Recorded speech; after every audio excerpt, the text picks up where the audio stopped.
Mingfei is a sweaty, disgusting loser with no friends, who just lives in his man cave all day, playing his favorite game and is proud to be one of the top players to ever exist on the server. He's currently playing a match against his close friend who he met online, and is absolutely going ham on the keyboard like the little sweat he is. After, Mingfei wins the match, and his friend said goodbye. But poor Mingfei is sad to see no one is online to fuel his gaming needs. He pulls up the profile of his favorite catfish he fell in love with, and just before he's about to drool all over his smelly keyboard, he receives an invite from another top-tier player, who has the in-game name called Nano, and challenges Mingfei to a duel match. Upon receiving the invite, he instantly accepts it and they start the duel. When the match begins, Mingfei is stunned at the player's skills as this was way more challenging than he expected. Due to this, Mingfei uses unbelievable wrist speed and mouse movements like you've never seen before, standing up out of the chair. But at this moment, Nano sends him a DM, predicting his next move in real time. And just then he loses the duel and his body freezes in shock. After, Mingfei sits there wondering who the hell this player was, and how they just managed to beat him like that.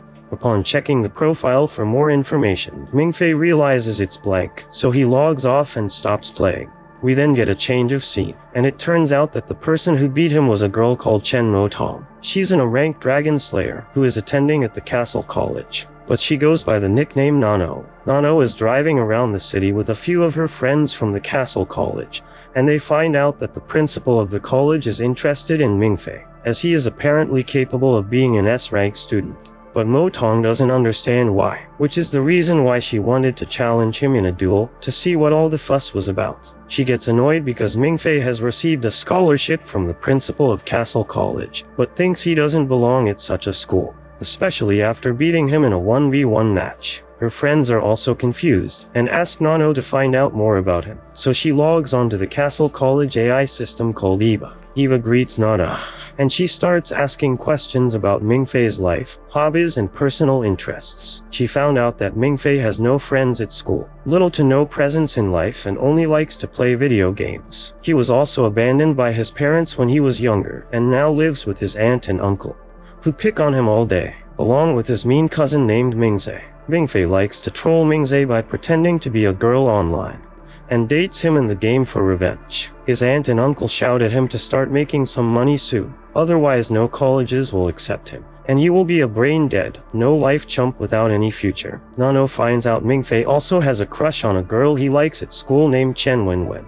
However, Nano wants to know more about his dreams and inspirations and where he sees himself in the future. But upon checking his dreams in life, Eva informs her that he only wants to be a simple worker at a newsstand, so he can make just enough money to update his games and stay online for as long as he can. After hearing this, Nano is taken aback and her friend nearly swerves out of the lane, as they are all confused as to how the principal wants him in the college as he's nothing but a lonely shut-in, dreaming about catfish cuties. After being kicked out the house to get some groceries and items for the house, he stumbles across the mailbox and asks the guy if he has any letters for him, and he receives some new letters and a package containing a device, letting him know that he was rejected by the International University, but has another letter accepting him into the Castle College. It reads that he will be mentored by Professor Guderian, the one who sent this specifically for him. He thinks this must be a dream, and tries to wake himself up, but it was in fact a reality and a real letter, so the boy rushes home to tell his family. When they read the letter, they think it was some kind of joke, and his aunt loses the plot as she thinks he must have forged a fake letter, and tells him he's nothing but a little brat. His cousin Mingzei tells him there's no way he's getting into that college, as people who attend that academy are normally human hybrids, or people born half human and half magic. So how can he even attend this place? Mingzei tells them all about a guy called Chu Zai-heng, a famous human hybrid who is known for being one of the strongest students in the entire Castle Academy. Mingzei states that nobody can even compare themselves to a person like Chu Zai-heng. But just in that moment, Mingfei enters in a dreamlike state, while his folks argue about him. And in this dream, a helicopter rises up to their apartment and a man steps out, who happens to be the one and only Chu Zai-heng, inviting Mingfei to join the academy. And he even bows down before him, calling Mingfei his master and that they have been waiting a long time to see him. However, he gets out of the daydream and back to reality, and thinks that maybe his family is right about all this, and maybe someone was playing a joke on him, so he starts to walk away. But right then the device that was inside the letter starts to ring, and his aunt informs him that the person on the line wants to interview Mingfei tomorrow about the recent acceptance of the Castle College, and their faces drop. Later on, Mingfei speaks to his best friend online, and he seems to be the only person who's excited to hear about the news, and gives him some tips on how to present himself in the interview. The next day, Mingfei arrives at the building located in the main city for the interview, and upon arriving, he is surprised to see some of his fellow classmates from his previous school, as they seem to have also gotten the same letter, and one of the students is his long-life crush, a girl called Chen Wenwen. As they all wait in line for the interview, Mingfei asks Wenwen how she ended up here, and also gives her some confidence, telling her not to be nervous as she's an amazing speaker, and the top of all her classes back in high school. And after she thanks him, the interviewer takes them in, one by one, and after some time they eventually get to Mingfei. He has spent the previous day repeating several interviewer questions and answers in his head, so he doesn't mess it up. But when the examiner asks him the questions, they say things that are completely random, like if he believes in aliens, which completely threw him off guard, as he was expecting they would ask him something normal, like where he grew up and his life story. But one of the other interviewers, who is typing up the answers, told him he didn't care about his life and only wants him to answer these simple questions as they are extremely important. After that, Mingfei told the guy that he does believe in aliens, and that every night he looks up into the night sky and stares at the stars, and told them that the universe is too wide and that there must be life beyond Earth, and on other planets out in the galaxy somewhere. After these random questions, he gets up and leaves, apologizing to the examiners and said he must have signed up to the wrong college, and exits the building. While he walks outside, we see a man storm into the building and confronts both examiners about Mingfei and how the interview went. But they told the man, who happens to be the Professor Guderian, that Mingfei has just quit the interview after the first question. So the man rages at these two, saying how they should have begged him to stay and that they must call the cell phone and bring him back. But the interviewer is confused why the professor is so angry at him leaving. While walking home, Mingfei saw Wenwen, and she asks Mingfei if he wants to go to the graduation party together, and Mingfei accepts. Mingfei hopes to get married to Wenwen one day, and spend the rest of his days with her and live somewhere in the city and settle down now, as he thinks he just messed up the chance to enter the Castle College. But when he gets home, his aunt tells him that a man called Guderian called them and that Mingfei has passed the interview and can enroll in the Castle College. The next day they head back to the building to speak to Professor Guderian, and this time his aunt, uncle and cousin join him as they need to discuss his studies. His aunt immediately wants to know about the money and where he will be staying, and the teacher tells her that his scholarship will be gifted with the $36,000 into his bank each year, and he will sleep at the academy. After hearing such a large amount, his aunt begs him to join them, and tells the professor he will attend immediately. The professor tells them that the reason they want Mingfei is because Mingfei is apparently a rare, 100-year-old talent stored within his soul. But this confuses his aunt and uncle, but he then brings out a letter written by Mingfei's mother and father, and it turns out they were honorary students of the Castle Academy, and gives the letter to him. Mingfei is in shock, as he always thought they just abandoned him for no reason. But all along they were away studying at the school the whole time. He excuses himself from the table and heads into the toilets, crying as he reads the contents inside the letter. His mother explains what happened to them and why she left him that night, and that she has always loved him, and is the only thing she truly cares about. But due to her bloodline, she had to attend the Castle College. She also told the professor that when her son Mingfei is of age, she wanted to request for the principal to give him a scholarship, and wishes him nothing but a good life. At this moment, Nano approaches him, as he was crying inside the girls' bathroom, and she tells him that he should probably leave this building if he's going to cry like that, and escorts him back to the meeting. Once he gets back, the professor asks him what he thinks about enrolling into the school, but he tells him that he needs more time. However, upon hearing this decision, Nano tells them all that the reason for Mingfei's hesitation is due to a girl he has a crush on and doesn't want to leave her behind. This shocks Mingfei, and is totally surprised that she might know Chen Wenwen. But then she explains how she just guessed it randomly. But after that, she gives herself away on who she really is, as she said something that she said to him in the duel match that night in the game. And he instantly remembers it and figures out that Mo Tong is actually Nano, and the same person who managed to beat him in the game.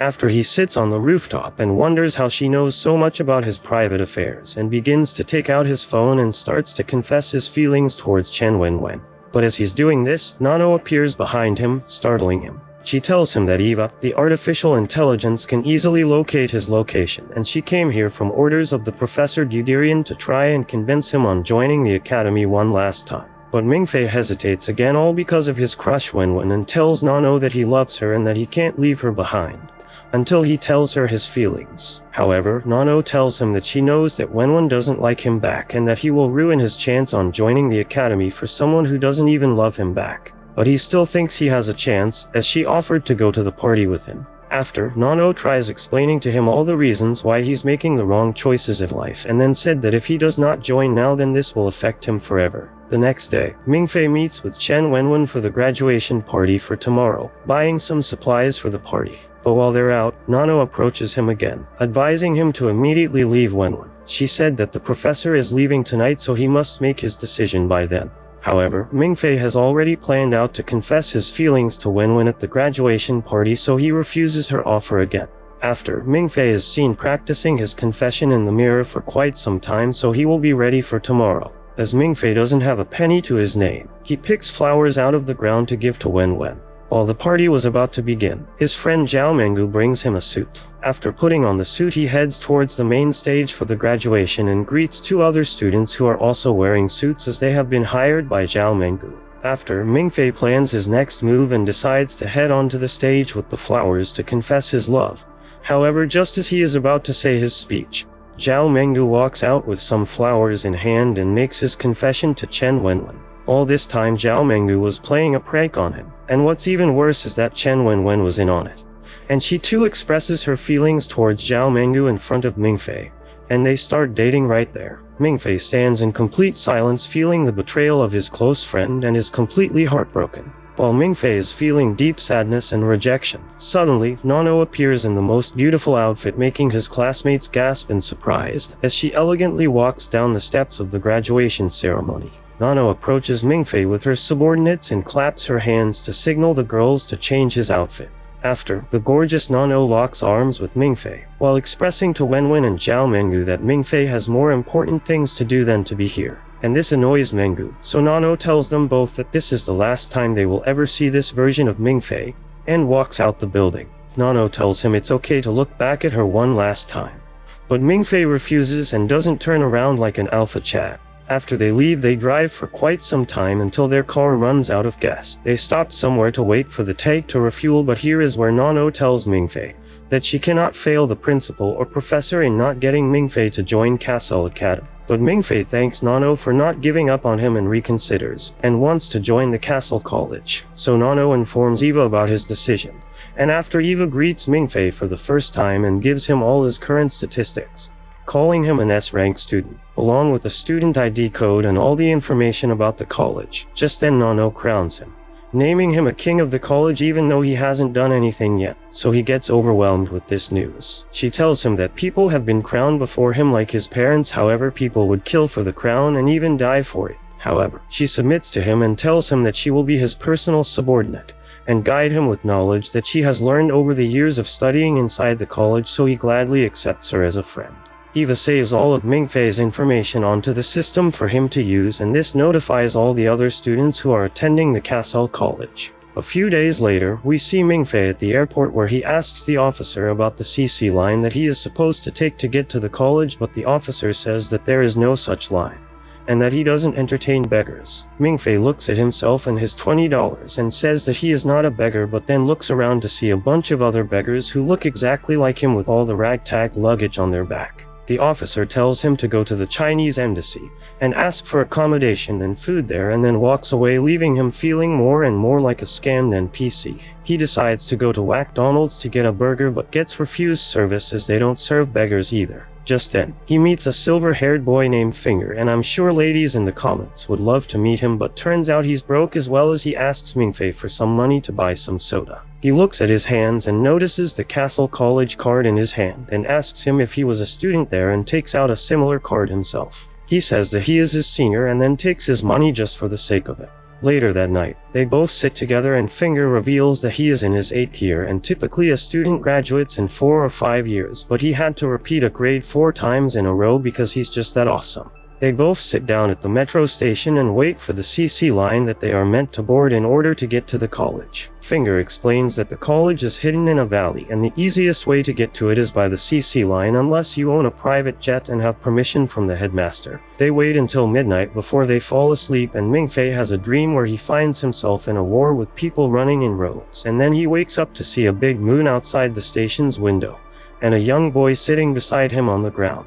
The boy looks at him and speaks to him as if he knows who Mingfei is, and calls him a brother, but then Mingfei wakes up again and finds out that he just had a dreamception. Just then, Finger wakes up as well and says that the CC line is here, and they both hear a man walking towards them with a bell in his hands. The guy announces that the CC 1000 express train is here and all students are to board it with their luggage and tickets. Finger walks up to him and the guy tells him that he didn't expect to see his failure of a face there, and Finger says that he has been demoted once again and has made the record of consecutive demotions, making him come down from grade A to an F after that. Mingfei also walks up to the conductor and tells him that he is a new student named Mingfei. Hearing his name, the conductor starts freaking out and asks if he really is the new S-grade student, and asks why hasn't the professor arrived in his plane to pick him up. Hearing this, Finger freaks out as well and asks if that is all true, and then Mingfei himself freaks out because he doesn't want to feel left out. With that, he checks in and the whole airport lights up and the underground passageway opens up for him and the CC 1000 express train arrives with Professor Good popping out of it like Mario. They all board the train as the students change into their uniforms, and the professor asks Mingfei to sign an NDA as is customary for all students of the college because they study some special subjects here that aren't taught anywhere else in the world. After that, the professor explains that they study about dragons and asks Mingfei about his opinion on them. He says that they are just legendary creatures, part of various myths and stories, but the professor says that they are real and humans, and dragons have been at war for a very long time, but normal people don't know, and here at Castle College they study ways to kill dragons and produce heroes who can help mankind. After hearing him out, Mingfei says that perhaps the professor needs a mental doctor rather than a dragon slayer. But then he suddenly faints and has a dream about the same young boy who tells him that dragons are real and show him a scene with a real dragon atop an ice-covered peak and explains that long ago, a human killed the Dragon King on its throne and he became the first human emperor. And when the dragon died, everyone celebrated, and it is because of the human hero that civilization has managed to advance so far. With that, he vanishes and Mingfei comes back to his senses. He wakes up and tells the professor that maybe he is crazy, but the professor brings in one of his associates who brings 2 boxes with himself. The man says that in his 40 years of career life, Mingfei is the second S-grader he has seen and sadly the first one ice-skate himself with Truck Kun. After that, they open the first box and show him a dragon scale and ask him to try shooting at it with a gun. Mingfei says that he has experience with guns thanks to his military training and takes a shot at it, but the bullet bounces off, showcasing the scale's toughness. Mingfei says that it can be some advanced tech and then goes on to look at the other box, which shows a baby dragon inside a capsule in a sleeping state. The professor tells him the story behind it, but Mingfei thinks that it's just an action figure and tells them to grow up already. He looks closely at the dragon and it suddenly wakes up and tries to break free, but thanks to the new nanotech case, it goes back to sleep without escaping. The professor says that it must have reacted to Mingfei's strong genetics and he thinks that his ancestor, Andrew Tate, must be happy hearing this. After that, they all arrive at the college and Mingfei walks in with the professor. While walking through, he asks the professor why they didn't see any students there, and the professor starts wondering as well. Just then, air sirens start going off and the professor realizes that things are about to get crazy, and he takes Mingfei and starts running off to take cover behind a pillar. Suddenly lots of young people come out from all sides wearing red and black suits. The 2 groups shoot at each other and the whole place turns into a war zone. The professor gets hit as well and he goes down early on. This crazy war continues until only one woman and the leaders are left from both groups. The leaders come out in the open and face each other off, revealing themselves to be the leader of the student union, Caesar, and the president of the Lionheart Society, Ziheg. They both start fighting each other like the Opus protagonist from a fighting anime, and makes Mingfei look like the NPC he is in comparison. While they both get busy killing each other, the 2 girls come face to face with Mingfei in the middle, and the red team's girl turns out to be Nano. Nano points a gun at him and tells him to get down and takes a shot at the girl behind him. But she gets hit first, and it looks like the black team has won, but then Mingfei goes into Ultra Instinct by giving his body up to the young boy who has been appearing in his dreams, and they manage to shoot down the girl as well as the two leaders like a boss. After that, Mingfei sits down beside the pillar and gains control over his body, and suddenly a massive group of nurses and medics arrive on the scene and start treating everyone. Alongside them, a bald man in black suits walks in as well and complains about the waste of money that the students did with this event. Just then, the professor wakes up as well and explains that they use anesthetic paint bullets that mark their target and put them to sleep without actually damaging them, and that today was a free day at the college and the students decided to play an expensive game of paintball shooting to see who's better. After that, he falls back asleep due to exploding another bullet on his chest while explaining its function to Mingfei. The bald guy turns out to be Professor Man, who is in charge of finance and discipline at the college. He calls the principal to complain about the mess these students made out of his college, but the principal says that it's their right, and that the college will pay the $200,000+ in repair costs, and he regrets not being able to join them this year and will make sure to join them on free day the next time. After getting cheers from the student body, he asks if Mingfei is there and tells him to join his class and says his goodbye. Once the call is done, Professor Man tells him to go to his dorm unless he wants to die, as he notices the jealous, bloodthirsty stares of every student present there. Later on, Mingfei gets to his dorm and it turns out to be a big room for two people. His roommate is none other than Finger Senpai, and he offers to take him out and show him around the college on his first day. He takes him to different buildings inside the college and explains that on college grounds, no one can use spirit language thanks to Professor Man's dad, who lives in the watchtower, and uses his powers to cast a barrier around the college. He then takes him to the only classroom where people can use spirit language, which is for teaching purposes, and explains that it is a kind of power that comes from resonating dragon language with dragon bloodline. Basically, you gotta have the blood of a mage and should know magical chants, or else you will be branded a muggle and sent to Harry Potter NPC verse. While walking through, they come across various students practicing their spirit language, and one of them accidentally loses control over his water spirit, but another student freezes it up and saves everyone else. Meanwhile, somewhere on an airship, the principal has a drink with his friend, Mance, and asks him about the students during the age of the last Dragon King. He then says that instead of soldiers this time he wishes to produce geniuses that can lead mankind into a new age of peace with no threat of dragons, and to that end he is willing to train Mingfei himself. After that, he asks him about a secret mission that they are going to start, and their airship continues moving forward towards their destination. Back at the college, Professor Good comes to pick Mingfei up and he takes him for his 3E exam. They all go to his room and the professor says that before the official exam he wants to test something and shows him a music box that has the Black Dragon Emperor's recording in it. He explains that all the people with dragon bloodline are from his subjects, and when he used to let out this roar, all the dragons under him would bow down and kneel in the direction of his throne. It is also the first step towards learning spirit language, and it makes humans with dragon bloodline hallucinate. He plays the recording and asks Mingfei if he saw anything, and Mingfei says that he only felt sleepy, and nothing in particular. Hearing this, the professor starts wondering how this could be given his grade S bloodline, and then runs out towards the library in a panic and calls Professor Man there as well. In the library, they study the old records and deduce that Mingfei could be someone at the Emperor's level, and could be someone with the White Dragon's bloodline. This makes things complicated, but Good says that he wants to keep this a secret so that his student does not end up in a lab. The following day, all the new students have their 3E exam and Mingfei just cheats his way out of it by copying the answers that he got from Finger Senpai. He also has a dream about the young kid who introduces himself as his brother, Mings, and Mingfei ends up sleeping for 2 hours in his 3-hour exam.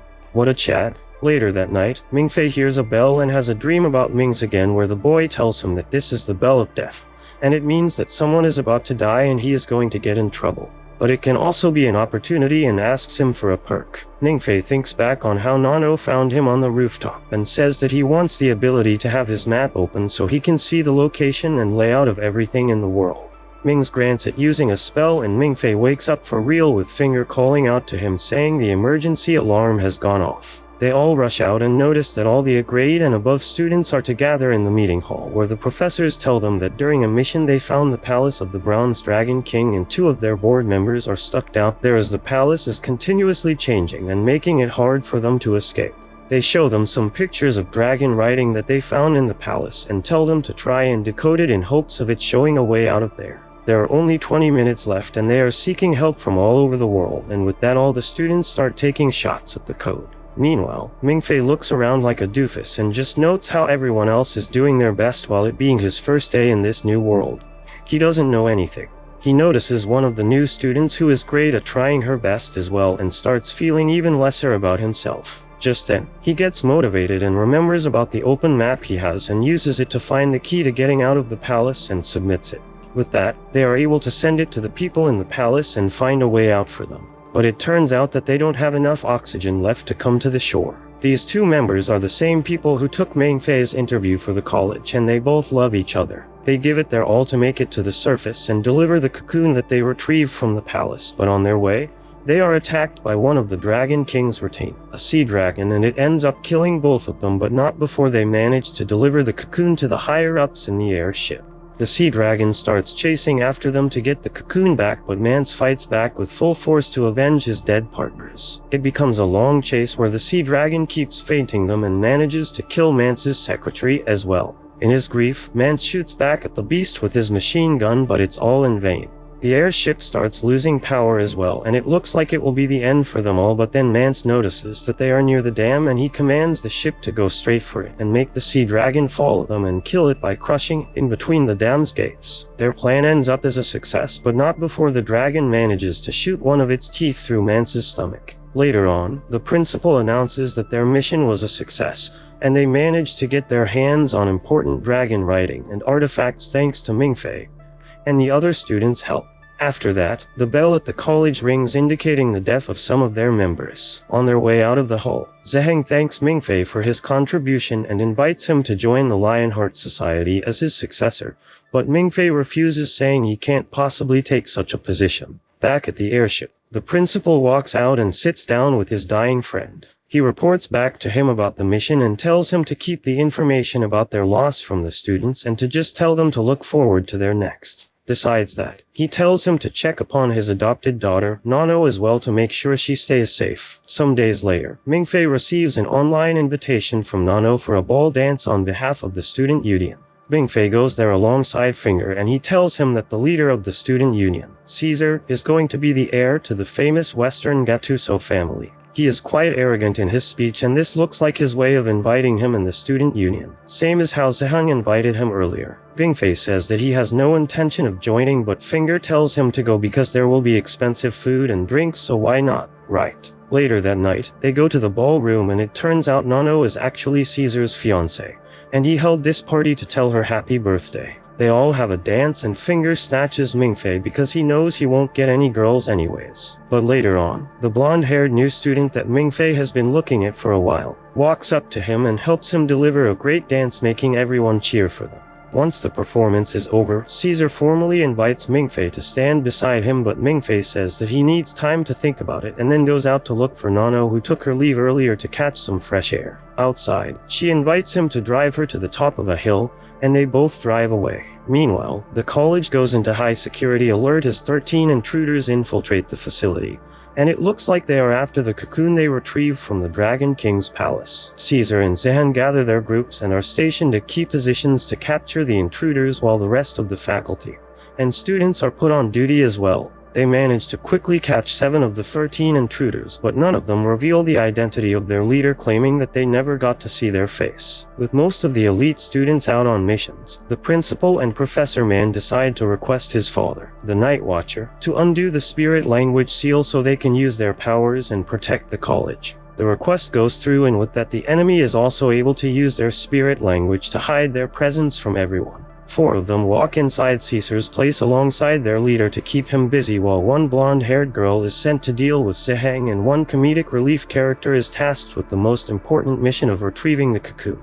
I'm sure there is nothing wrong with those role assignments, right? The leader reveals her identity as Mai, and she is the Sister Iki, one of the people who died in the last mission to retrieve the cocoon from the Dragon King's palace. She says that it has nothing to do with her sister and they are there to simply fulfill their mission as given by their employer. Caesar uses his spirit language called Scythe, which enables him to detect and react to even the smallest of movements in an area around him. With this ability, he manages to cull down their numbers, and at the end only Caesar and Mai are left to face off against each other. Mai has the ability to conceal her presence and use super speedy movement to deliver precise strikes to kill the enemy like an assassin. It's the complete opposite of Caesar's ability, and their clash ends up in a draw when Caesar manages to block all her strikes but barely. On the other hand, Zheng is revealed to have one of the most pure bloodlines among the students beside Mingfei, and his spirit language is the ability called Dragon King's Flames, an ability to set anything around him on fire and to control it. It turns out, the blonde girl on the enemy's side also has this rare ability, and it becomes an equal clash of flames. Meanwhile, the comedic relief guy manages to make his way to the underground chamber where the AI resides. Thanks to information from her, he manages to reach the underground research facility where the cocoon is kept, but on his way he accidentally loses his phone and also opens a locked door that was supposedly there since 1912. At the end, he sneaks inside the facility and sees the principal showcasing the cocoon to the researchers there, and they all notice that there is a crack on the cocoon, and from the CT scan report they find out that it was formed due to the hatching process instead of an accident as they had presumed. The scientists try to dissect the cocoon to see if there is anything living inside, but the principal threatens them and tells them to go out because they can't risk unleashing a dragon on the college. As the principal escorts them out, the comedic relief guy sneaks in and takes pictures of the cocoon and decides to break the case and take it with him for the $5 million cash he will receive as reward, but at the end, he loses his balls thanks to the illusions that he gets from being too close to the cocoon, and he decides to walk back empty-handed. But to everyone's surprise, a shadowy figure walks in after him and breaks the seal himself and feeds the cocoon some of his blood to unleash the Dragon King. Constantine. Back at the college, Caesar and Mai's fight ends up in a draw when a massive blast pushes them both away, and it leaves the area without electricity. They walk up to see what caused it and find burning footprints on the ground indicating that it could have been the doing of Zheng and the other girl. While all this is happening, our boy Mingfei is enjoying a ride up the hill with his hot friend, Nano. On his way, he gets a vision from Mings who tells him that he can help him capture Nano's heart if he wants to, and then tells him to stop being such a chicken and to follow her advice from earlier and bring her a gift for her birthday. He decides on giving her flowers, and Mings says that he will make it happen. Later on, they sit down with their feet and spring on top of the hill, and Mings tells him that she wants him to join the student union so he can be her little brother and she will protect him. Mingfei thinks about it and asks her about Caesar, and she tells him that it was a political marriage and in the end she is her own person. He tells her that he knows about Aki and the other guy's deaths and that they were close to her. She says that it wasn't only them and that her mentor, Mance, also died, but he kept it a secret from the students and wished for it to be only whispered to her so it doesn't reduce the morale of everyone else. She says that in the end everyone will die, but she comes here every once in a while to see if she can see the stars, but tonight it's cloudy. Mingfei feels sad for her and decides to use the keyword that Mings told him about. It suddenly the car lights turn on and music starts playing and fireworks start exploding in the sky in the shape of flowers with a message between the clouds reading, "Happy birthday Nano," spelled in a way that only her mother used to know. This makes her cry, and Mingfei realizes that she misses her dead mother, and that's why she felt sympathetic towards him earlier when they first met, because he was crying over his parents as well. He looks at her and tells her that from now on he is his younger brother and will join the student union. After that, they both get back in the car and start driving down to the college, and Nano finally gets some signals and receives Caesar's message telling her that the college is under attack. Mingfei starts panicking about it, but Nano tells him that the college should be fine and most likely by the time they reach back, the fight will be over. Meanwhile, Zheng and the blonde girl are fighting to a stalemate with their fire powers, and it looks like the girl has the upper hand, but she doesn't want to kill the guy and is only there to stall him. On the other hand, the comedic relief guy drives off on a bike and makes his way out of the college, but then suddenly gets hit by Mingfei's car from behind. He takes Mingfei hostage and they both come face to face, and it turns out that the guy is actually Mingfei's League of Legends friend, Tyler, and his real name is Tang. We all thought it was Tyler 1, but he turned out to be Tyler Wayne.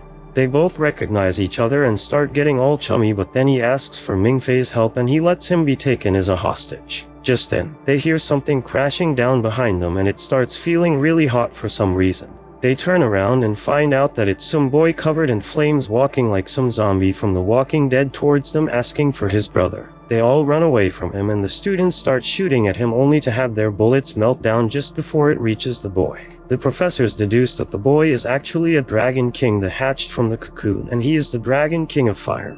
and bronze that can manipulate fire, and bronze around him, making the bullets useless. The kid keeps walking forward while looking for his brother and Mingfei, and the other hides behind a pillar and eventually meets up with Caesar, Mai, and Finger. They all have a hunch that the kid is after Mingfei, and they hide inside a pool to keep the fire kid away while Caesar and Mai stay out to fight it and then retreat after getting some info on his weaknesses. While all this is happening, Mai's contractor calls her and tells her that the boy is actually the Dragon King Constantine, and he is in an unstable state right now and soon his body will disintegrate, which will result in a storm strong enough to make the nuclear bombs on Hiroshima and Nagasaki look like fireworks. To that end, she suggests that they use the fake bullets that they use for their practices at the college because there is no metal in them, and while it won't hurt the kid, if they shoot him enough, they might be able to knock him out. They all get this info and start shooting the kid with the rubber bullets while Mingfei and the others hide like cowards inside the pool. While inside, Mingfei feels like the kid is gonna walk, and so he tells the other two, and they all hold their breath and hide inside the water. Mingfei holds his breath for a while but then comes up only to find himself in another world. He thinks about it for a while but then says that it must be one of those dreams where he meets Mings and starts calling out to him.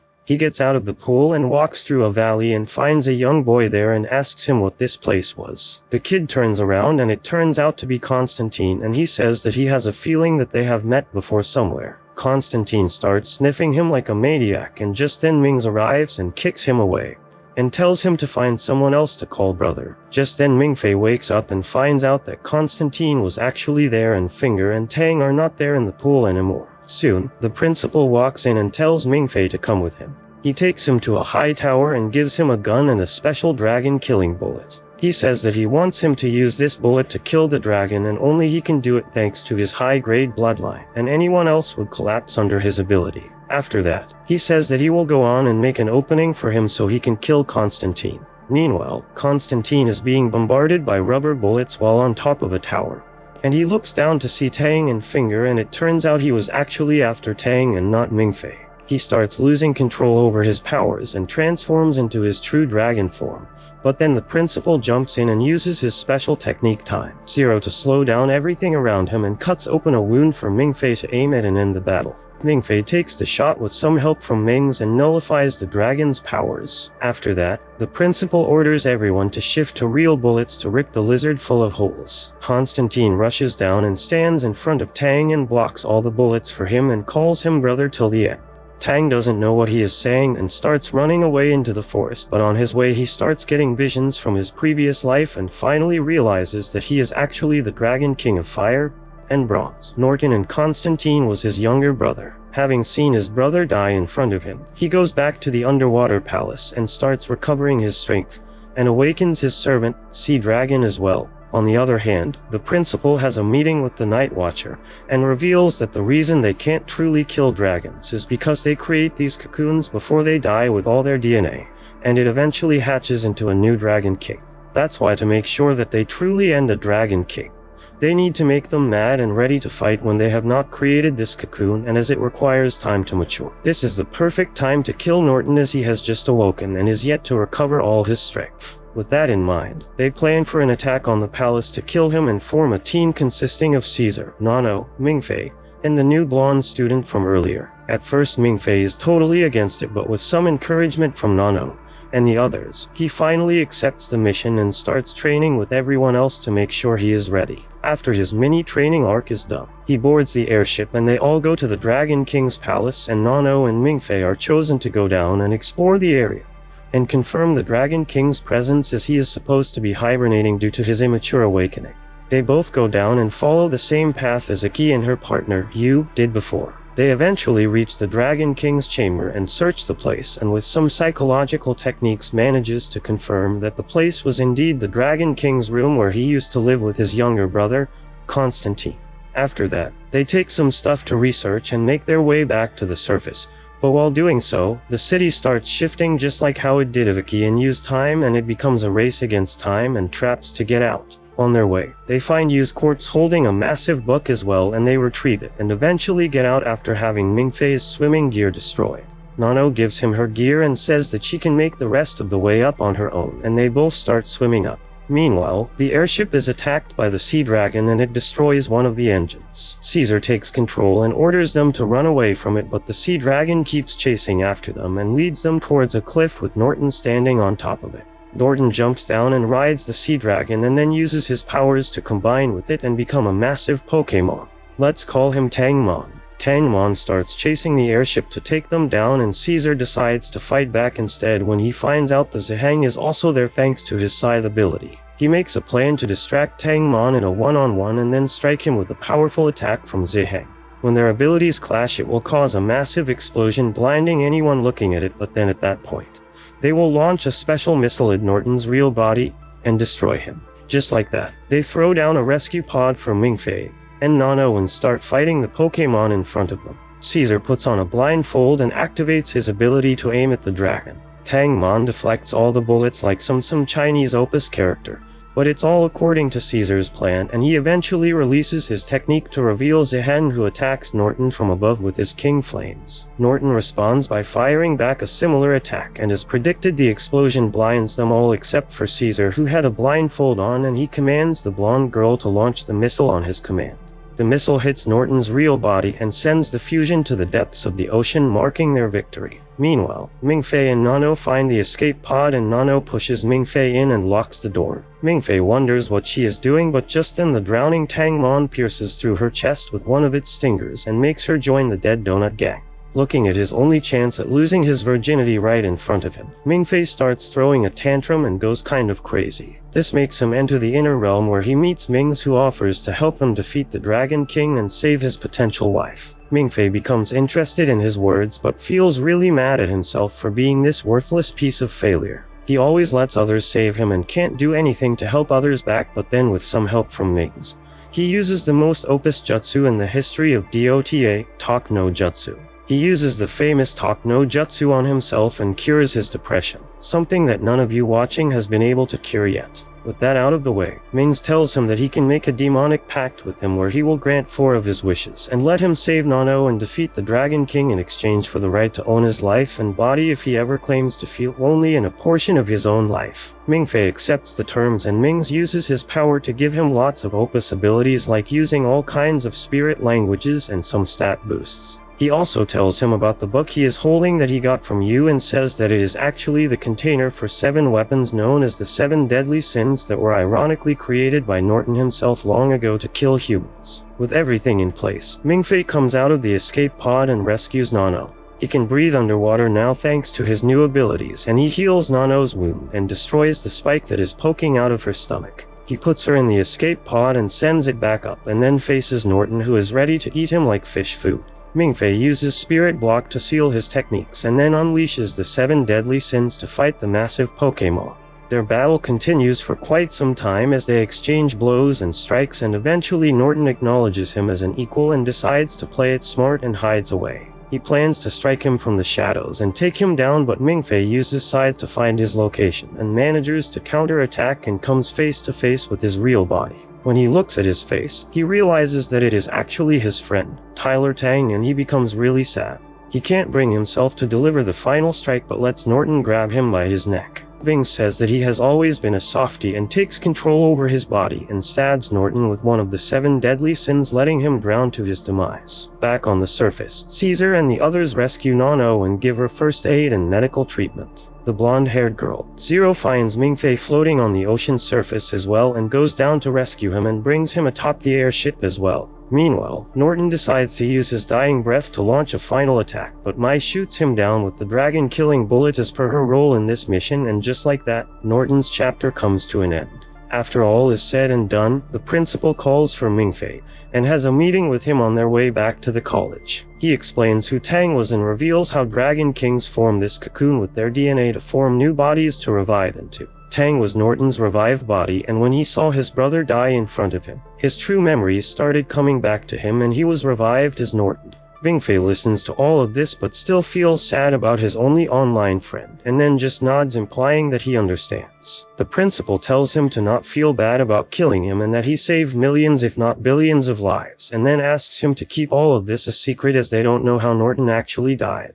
He says that Caesar's plan was amazing, but it shouldn't have been enough to put Norton down, and then somehow Nano and he comes back alive as well. He's sure that there is something he is hiding from them as well, and Mingfei thinks back on his contract with Mings and says that he understands and thanks him for not questioning him further. After that, the principal hands him a letter and says that they received it from an unknown address and it is meant for him. Then he opens it to find out that it is from his mother, and she tells him how she is sad for not being there for him and how she is proud of him and that she and his father wishes to come visit him when he graduates from the college. Mingfei starts crying and then takes his leave. Later on, Mingfei returns to the college and talks to Finger and starts complaining about him posting sassy news and articles about him on the college's site. Just then, they hear a knock on the door and open it to find Caesar in a cooking dress asking for some sugar. Finger gives him some and reveals that Caesar and Sehen moved to the dorms alongside Nano and the vice president of the Lionheart Society. Nano comes by and gives Mingfei a chocolate and tells him that they are making more in the room.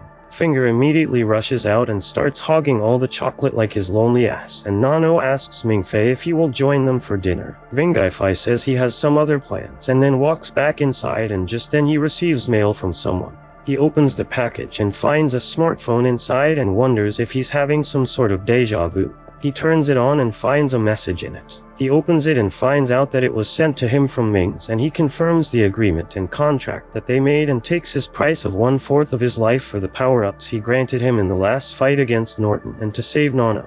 Besides that, he tells him to keep the phone safe as he will fly to him if he ever sends him a message for help. Mingfei says that he just needs to not use the wishes and then he will be able to live across his friends all his life, and decides to live his college life to the fullest. Meanwhile, in the principal's office, we see that he has a picture of Mingfei and Mings and he seems to know who they actually are. Thanks for watching. If you enjoyed this and want to see more, please make sure to drop a like and subscribe to the channel with notifications turned on so you never miss a future video. And until next time guys, take care.